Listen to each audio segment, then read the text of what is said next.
December 16th, 1944. Early morning, Monschau, Germany. The frozen earth trembled as another salvo of American artillery screamed overhead. But something was different this morning, terrifyingly, incomprehensibly different. The shells weren't striking the ground or the trees. They were detonating in mid-air, precisely above the advancing German positions, creating a lethal rain of steel fragments that no foxhole could protect against.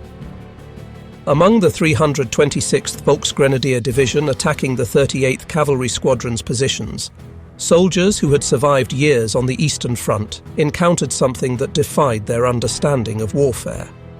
These weren't the artillery patterns they knew, the predictable impacts, the safe zones, the protective value of entrenchments. This was death delivered from above with mathematical precision.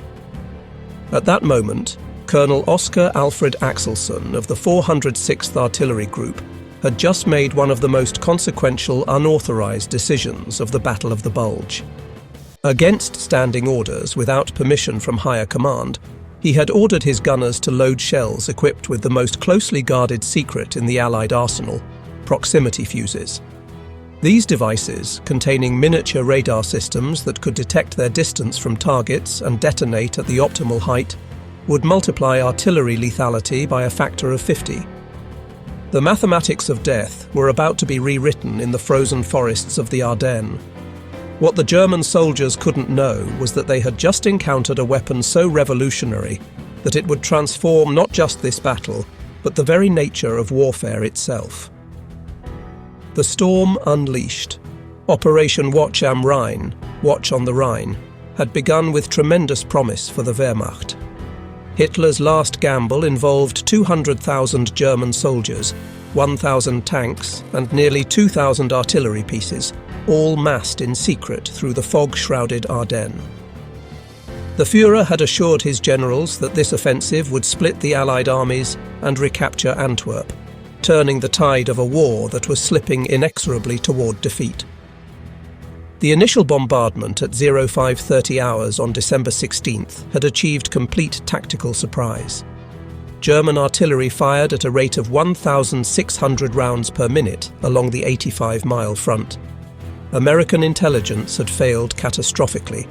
They hadn't detected the massive build-up, and many frontline units were either green replacements or exhausted veterans sent to this quiet sector for rest.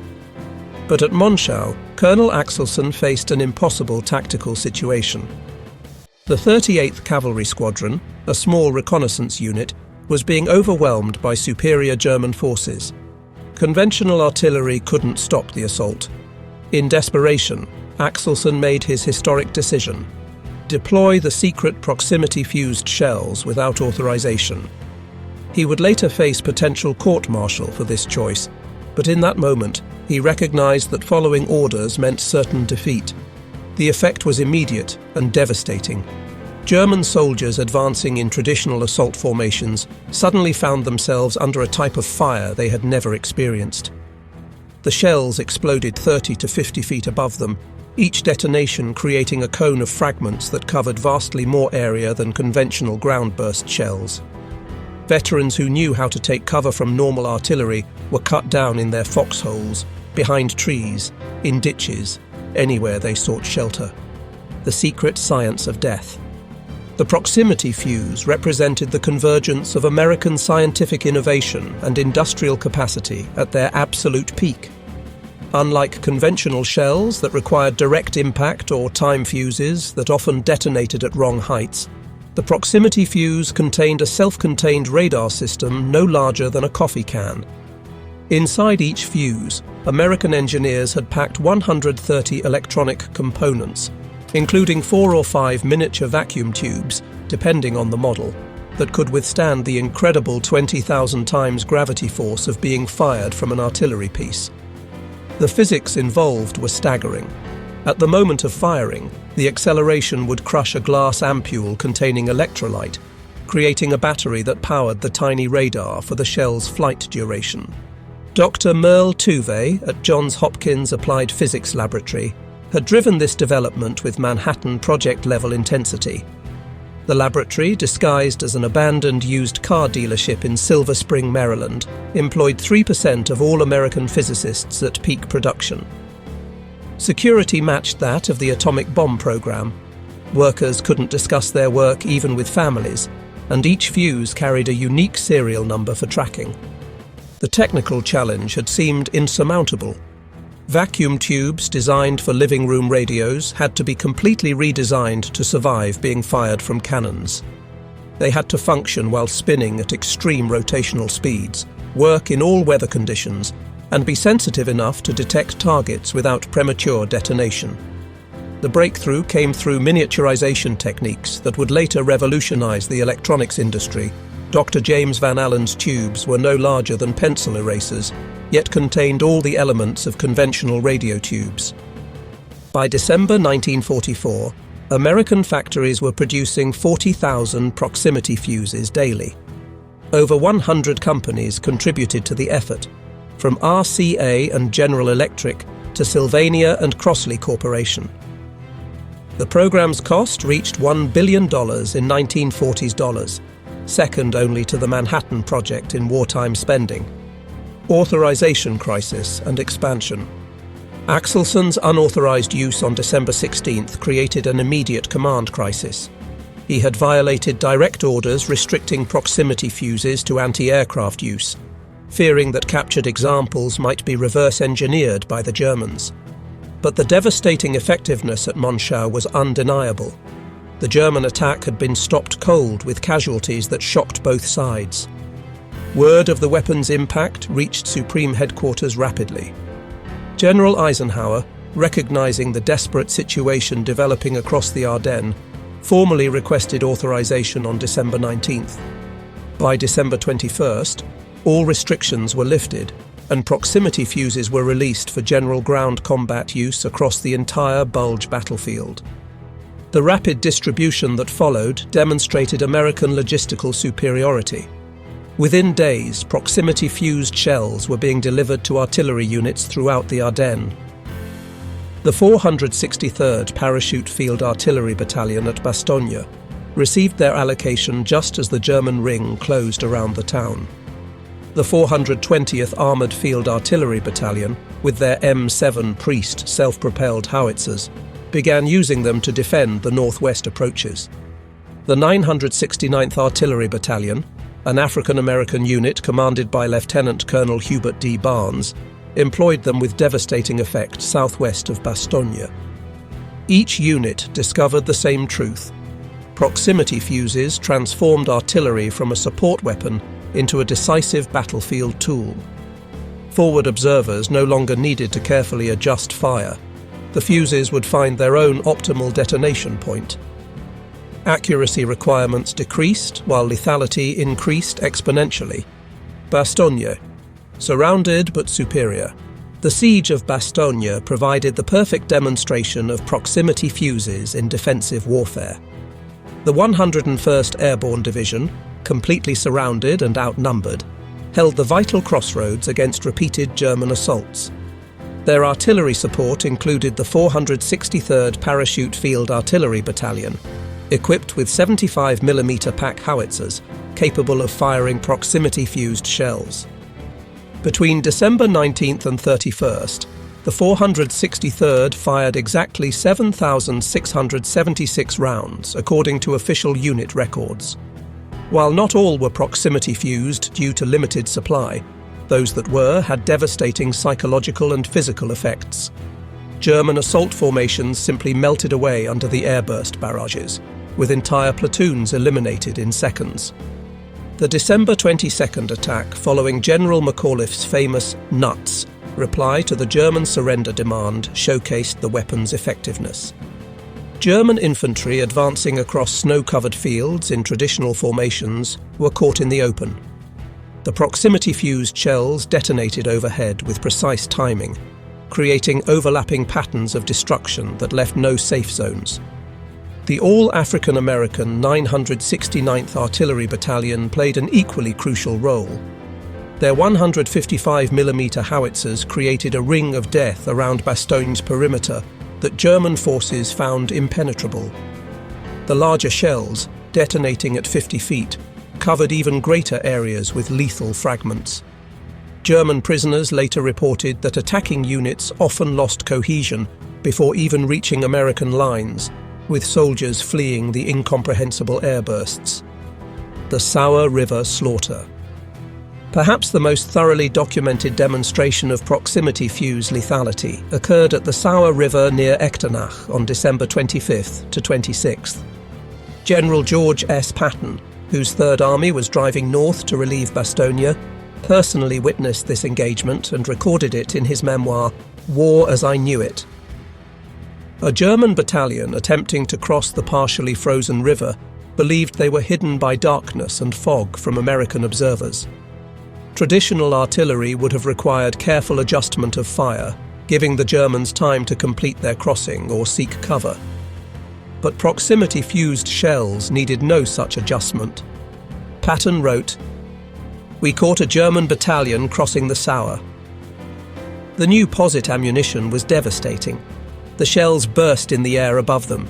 They had nowhere to run, the river behind them, our fire in front and above. When the firing stopped, we counted 702 bodies. This figure, 702 killed by actual count, represents one of the few precisely documented casualty figures from proximity fuse employment. The mathematical efficiency was stark. A single battalion essentially ceased to exist in minutes, with no possibility of escape or defense. The psychological impact spread throughout German units in the sector, with soldiers refusing orders to conduct river crossings. Forest warfare transformed. The Ardennes' dense forests, which Germans counted on for concealment, became death traps when proximity fuses entered the equation. In open terrain, a proximity fuse detonating at 30 to 50 feet was deadly enough. But in forests, the effects multiplied exponentially. The airbursts shattered tree branches, creating thousands of additional wooden projectiles. These splinters, some as long as a man's arm, travelled at hundreds of feet per second with lethal effect. Traditional defensive positions, taking cover behind large trees, digging foxholes under root systems, became useless. The fragments and splinters came from above, negating centuries of tactical wisdom about forest fighting. American artillery units quickly recognized this multiplier effect. A single proximity-fused 155mm shell detonating above the forest canopy could clear an area the size of a tennis court of all living things. The combination of metal fragments from the shell and wooden splinters from the trees created a 360-degree kill zone that no amount of tactical skill could evade. German units trained in forest warfare found their expertise worthless. Spreading out to avoid concentrated casualties made units vulnerable to the wide area effects. Bunching together for mutual support meant entire squads could be eliminated by single shells. There was no correct tactical response to this new threat. Technical supremacy in action. The proximity fuse operated on principles that seemed like science fiction to 1940s soldiers. Each fuse contained a tiny radio transmitter operating at 180 to 220 MHz, continuously sending out waves that reflected off objects, ground, trees, vehicles, human bodies. As the shell approached its target, the reflected signal strengthened. When it reached predetermined intensity, corresponding to optimal burst height, an electronic switch triggered detonation. The entire system had to function under conditions that would destroy normal electronics. During firing, the acceleration reached 20,000 times Earth's gravity, enough to crush a human body to microscopic thickness. The shells spun at rates that created massive centrifugal forces. Temperatures ranged from gun barrel heat of 3,000 degrees Fahrenheit to sub-zero conditions at trajectory peak. Yet the delicate vacuum tubes, protected by innovative cushioning systems, survived and functioned with over 80% reliability. The optimal burst heights had been determined through extensive testing at Aberdeen Proving Ground. For 105mm howitzers, the standard divisional artillery piece, 30 feet proved ideal. The 155mm guns achieved maximum lethality at 50 feet. The rare 240mm shells created devastating effects at 70+ feet, capable of clearing entire grid squares of enemy forces. This technological superiority translated directly into battlefield dominance. Studies showed proximity fuses increased lethality by 5 to 10 times over conventional shells. The lethal fragment area increased by a factor of 50. Anti-aircraft applications showed even more dramatic improvements. Shooting down V-1 flying bombs improved from 17% to 79% success rate within weeks of proximity fuse deployment. Intelligence failures and German confusion. The German intelligence failure regarding proximity fuses proved catastrophic. In December 1944, Wehrmacht forces overran an American ammunition depot, capturing approximately 20,000 proximity-fused shells. This intelligence windfall should have led to immediate countermeasure development. Instead, German technical experts examined the captured fuses and declared them impossible. The presence of vacuum tubes in an artillery shell contradicted everything German engineers believed about electronics and ballistics. They concluded the Americans were using some form of magnetic detection, or that the visible components were decoys hiding the real mechanism. This failure stemmed partly from institutional blindness. Germany had actually led proximity fuse development before the war. Rheinmetall Borsig and AEG Berlin had working prototypes by 1940. But Hitler's order cancelling all weapons projects requiring more than 6 months to production had terminated the program. German engineers couldn't believe the Americans had solved problems they themselves had abandoned. The irony deepened when considering German technical capabilities. Their electrostatic proximity fuses showed 95% reliability in tests, using electrical capacitance changes rather than radar. Had development continued, Germany might have fielded proximity fuses by 1941. Hermann Göring would later admit during interrogation that German fuses were 3 or 4 months from production when the war ended. The Christmas catastrophe. December 25, 1944, brought no holiday respite. German units attempting to use Christmas for resupply and reorganization discovered that proximity fuses recognized no ceasefires. Field kitchens, supply convoys, and assembly areas came under devastating bombardment that required no forward observers. The 420th Armoured Field Artillery Battalion alone fired over 1,000 rounds on Christmas Day, most proximity fused. Their M7 Priest self-propelled howitzers delivered rapid, accurate fire that caught German units completely unprepared. The ability to fire effectively without observation, in poor weather, during darkness, transformed artillery from a daylight weapon into a 24-hour threat. The psychological impact was severe. German soldiers had learned to move during poor weather when Allied aircraft couldn't fly, and observers couldn't spot them. Proximity fuses eliminated this sanctuary. Death could arrive at any moment, in any weather, with no warning beyond the brief whistle of incoming shells. Malmedy and Skorzeny's elite. On December 21st, SS Colonel Otto Skorzeny's elite commandos attempted to capture Malmedy. These weren't ordinary soldiers, but specially selected troops who had rescued Mussolini, nearly captured Tito, and infiltrated American lines wearing US uniforms. They represented the best Germany could field. They met devastating proximity-fused artillery fire that transformed their American disguises from tactical advantage to death shrouds. The shells exploded overhead with uncanny precision, as if they could detect the imposters below. While exact casualty figures remain disputed, the attack failed catastrophically with heavy losses that ended Skorzeny's offensive operations. The psychological breakdown among elite SS troops proved particularly significant. These soldiers, indoctrinated with beliefs in German superiority and trained to the highest standards, found themselves helpless against American technology. Some survivors reportedly charged directly toward American lines, preferring quick death to continued bombardment, a complete breakdown of military discipline among Hitler's most fanatical troops. Industrial achievement. The production miracle behind proximity fuses matched any wartime industrial achievement. By December 1944, over 100 American companies had converted to fuse production. The Crosley Corporation abandoned refrigerator manufacturing for fuse assembly. Emerson Radio retooled from home electronics to weapons production. Sylvania, RCA, and General Electric dedicated entire facilities to the program. Quality control exceeded anything previously attempted in mass production. Each of the 130 components underwent individual testing. Every solder joint was inspected under magnification. Random samples were actually fired to ensure survival under combat conditions. The rejection rate was ruthless. Any component showing slight deviation was discarded. The workforce, predominantly women, maintained this precision while working 12-hour shifts, 6 days a week.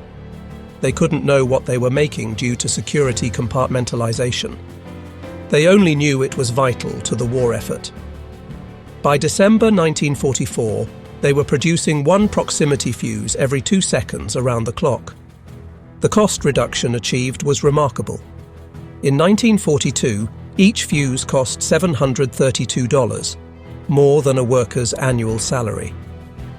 By December 1944, mass production had driven costs to $18 per unit while maintaining quality.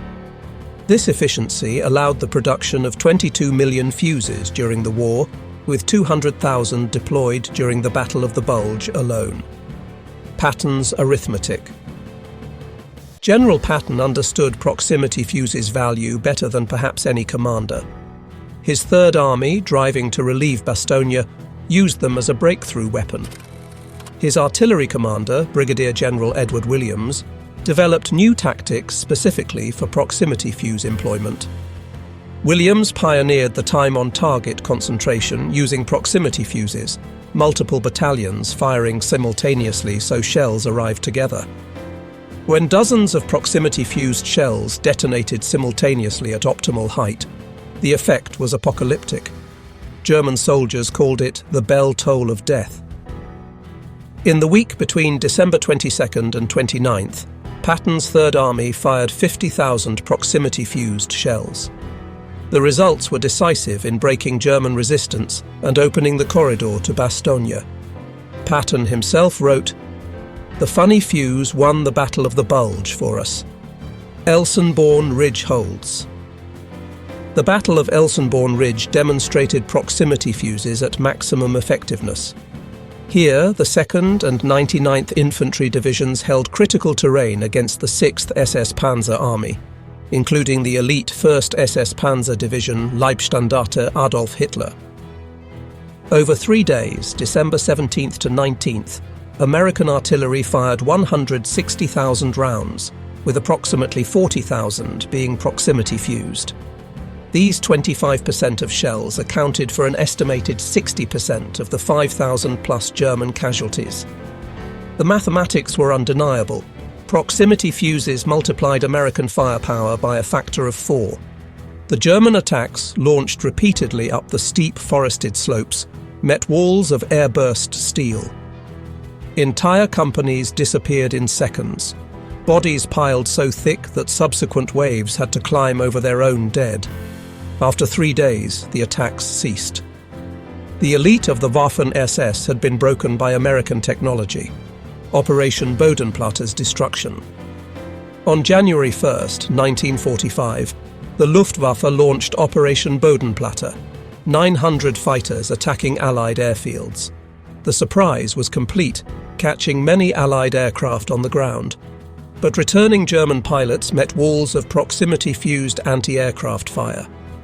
Of 277 German aircraft lost that day, 172 fell to anti-aircraft guns, most using proximity fuses. The kill rate stunned both sides. German pilots trained to evade predictive anti-aircraft fire found shells detonating precisely where they would cause maximum damage. The Luftwaffe, already crippled, never recovered from these losses. Breaking the secret.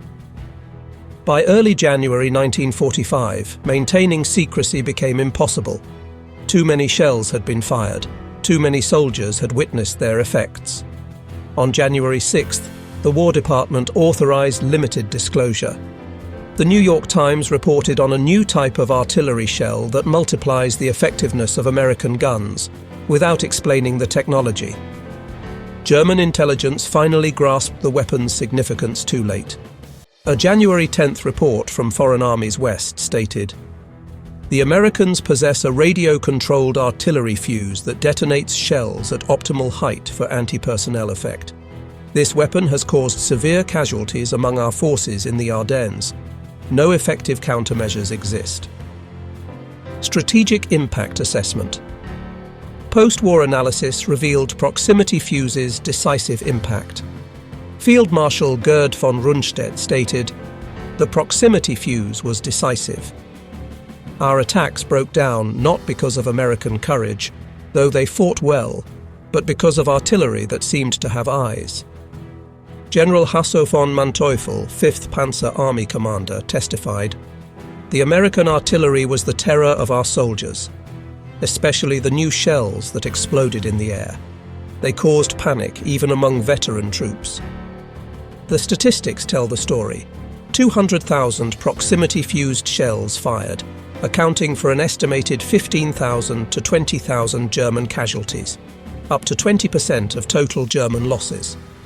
The weapon achieved 5 to 10 times greater effectiveness than conventional ammunition, while requiring no forward observation in poor weather. The human cost. Behind every statistic lay human tragedy. German soldiers, many of them teenagers conscripted in the war's final stages, died in ways that traditional warfare had never contemplated. They were killed by weapons that seemed to possess intelligence that could find them wherever they hid. American production workers paid their own price.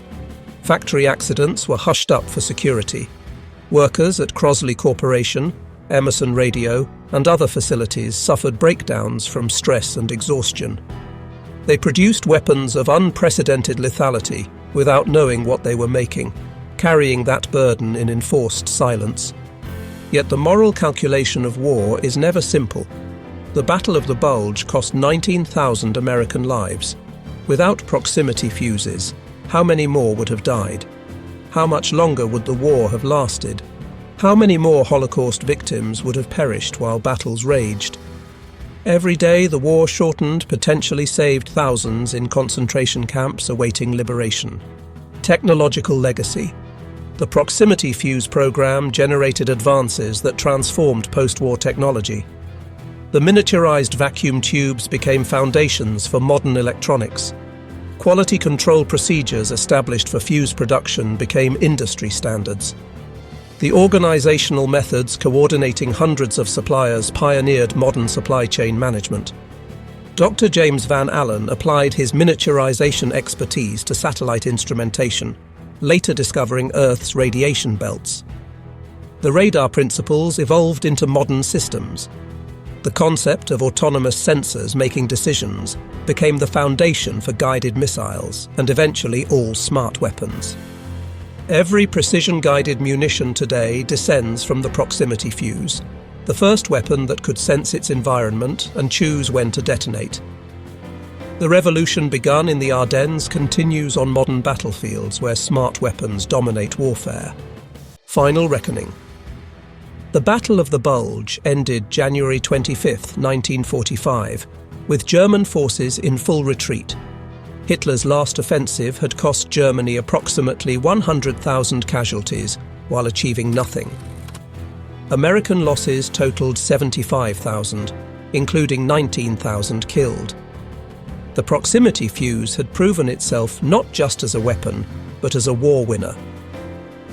General Eisenhower's assessment that German possession of proximity fuses might have made D-Day exceedingly difficult, perhaps impossible, underscores their strategic importance.